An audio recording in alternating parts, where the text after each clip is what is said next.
गोदावरीच्या नदीतून प्रकट झालेले स्वयंभू प्रभू श्रीराम, माता सीता आणि लक्ष्मणाची ही मूर्ती, जे की आज नाशिक मधलं एक प्रमुख ठिकाण आहे. नमस्कार, मी प्रताप.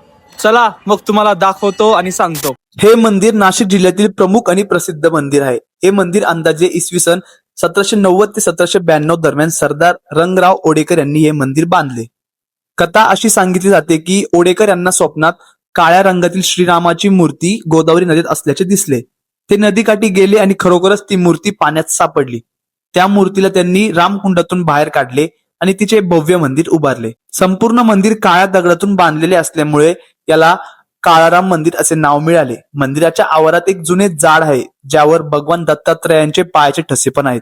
हे मंदिर केवळ वास्तुशिल्पासाठीच नव्हे तर रामायणाशी जोडलेल्या श्रद्धेसाठीही प्रसिद्ध आहे.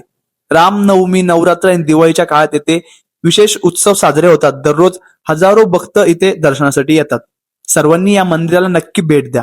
व्हिडिओ आवडल्यास लाईक, कमेंट आणि शेअर करा आणि जाताना आमच्या पेजला फॉलो करायला विसरू नका. धन्यवाद.